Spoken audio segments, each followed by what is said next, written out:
8:30, cruising on our way toward Alaska, but the sun's still up. That means it's about 11:30 p.m. Eastern time. Hard to believe. Sun's still out. How much would you pay me to jump onto the lifeboat? We have lifeboats right here. Nope, no thank you.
The only thing that broke was a single pane of glass. So very impressive work there. And then also that tunnel is in the Ripley and Believe It or Not book because it's one of the few tunnels in the world that you can go over in the tunnel, around the tunnel, and underneath the tunnel. Here at Ketchikan, we have a large tidal fluctuation that happens 4 times a day. So as you look at the water level right now, as you guys come back into town, it might look a little bit different. You know, all those ships and stuff, those boats might be right up here by us. Right now they're a little bit lower. But the tide does go up and down anywhere from 4 to 22 feet. And so as it goes up and down, you can actually take a kayak underneath the tunnel, which is kind of funny. Bus is 11.5 feet tall, and we get 13 feet of rainfall. So that's one reason this is the Tongass Highway. The second reason is that the name Tongass is very significant here in Southeast Alaska. Also, we got some totem poles right here on the right if you want to check those out. Because Tongass was the last literally people by the sea, which is pretty fitting for the native and indigenous people that lived here first, because they knew how to fish, they knew how to hunt. For whenever that oil line is no longer in use, they are legally required to completely remove the oil line, so that the environment and nature can return back to how it was. Kind of interesting. And I thought, well, everything else should be like that, you know, take care of our beautiful resources and our land that we have here. But as you look across the water right here, you're going to see another island over there. That is called Gravina. And Gravina is where our airport lies. And so that is the Ketchikan International Airport. And it is international because we have flights coming from Canada. So most of our status of an airport there, it's got like 2 or 3 grades, and it's an international airport. And so as you fly in here to Ketchikan, that's one of 2 ways to get here, by boat or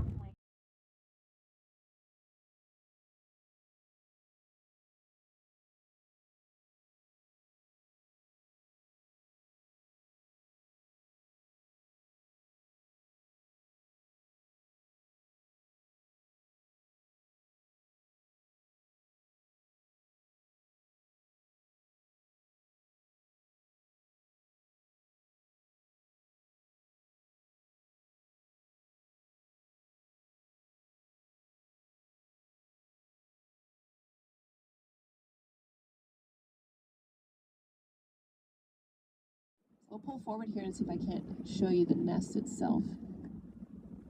Try to get a good photo of it. I know I'm getting the video. It's easier. Now, if you're able to see that eagle, that bright white head there to the right of us in the trees at the very top, if you go just to the left of it and down about maybe 10 or 15 feet, you'll see its nest. It's in the tree just to the left of the eagle there. There's the nest. Big mass of sticks and branches near the top of the tree line.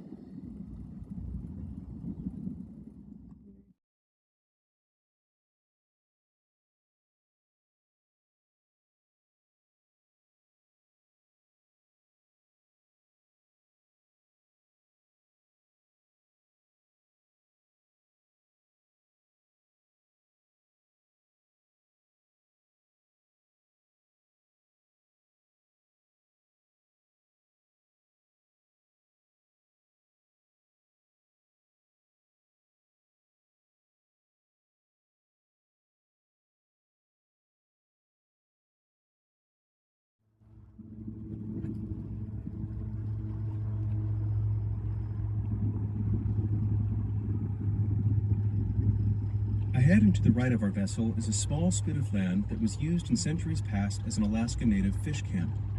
Here today stand the totem poles and longhouse of Totem Bight State Historical Park.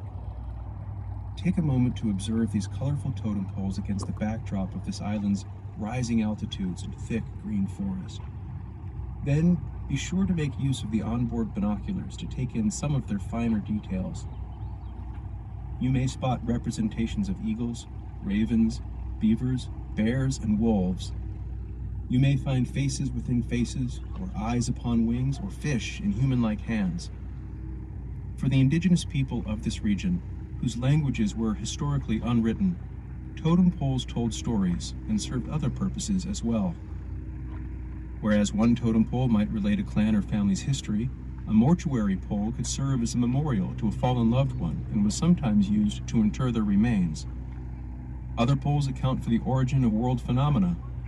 There are even ridicule poles, which are meant to shame a clan or individual for an unresolved offense. Though many totem poles tell stories, efforts to read them are a departure from Alaska Native custom, in which the information recorded has a specific cultural history and purpose, and is meant only to be related by a qualified speaker as a meaningful act for a definitive purpose. And contrary to an oft-repeated historical misinterpretation, totem poles are not religious relics, nor are they worshipped in any way.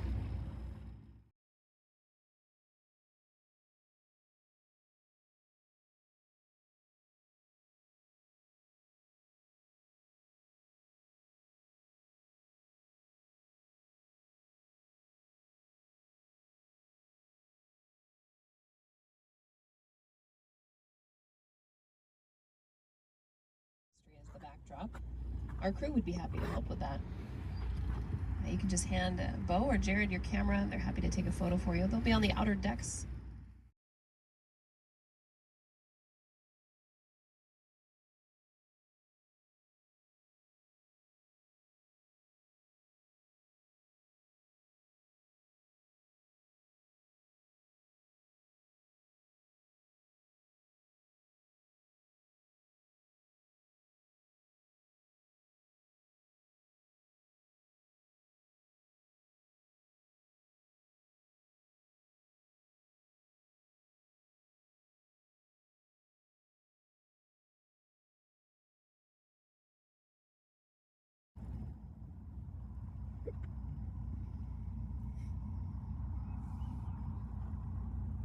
Should we take a video? You can cut it out. That Totem Bight is, of course, a beautiful place to see. That is the Bight here at Totem Bight. And you would have viewed it upon arrival, much like you are today from the water. We didn't create a totem, but it's not. I agree. We gotta get that back.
winds can reach up to 100 miles per hour in this area at times, and the water level will rise up over those rocks. Right now we have such calm water, so pretty.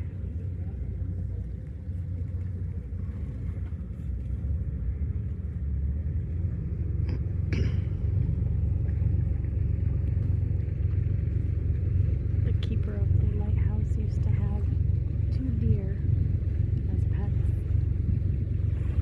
And then one of those, yes, that's all, 2 dogs.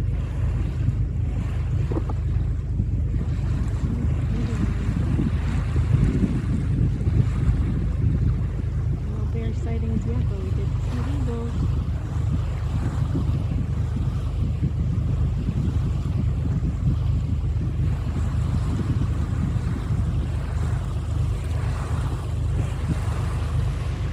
Pretty far away from there right now.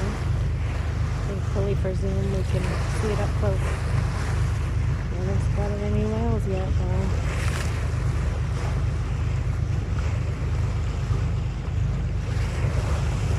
Lots of birds in this area.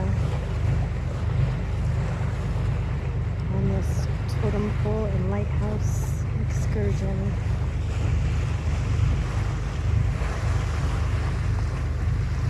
Lighthouse Island.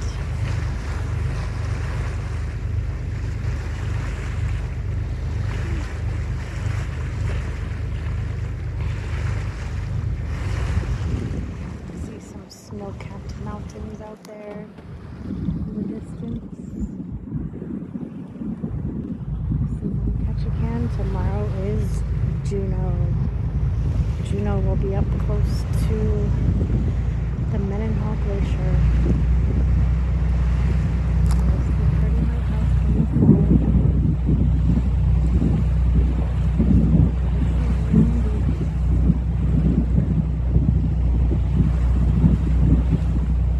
Thankfully the rain is going off.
Some good news.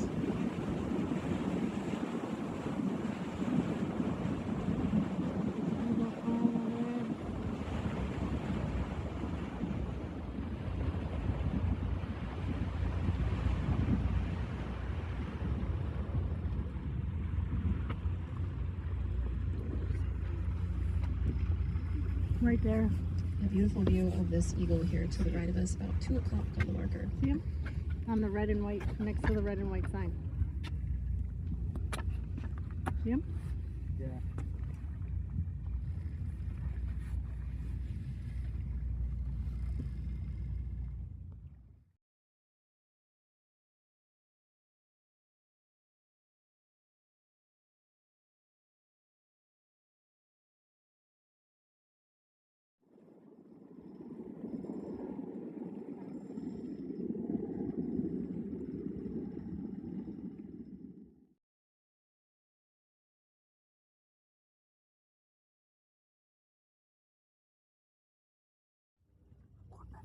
Mm-hmm.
Right here, straight ahead.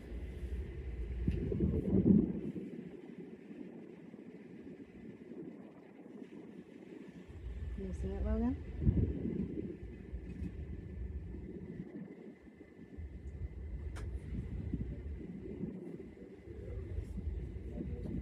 There it is. The baby. Right there, see it? There's another one. Yep. Where? There's another spot over there.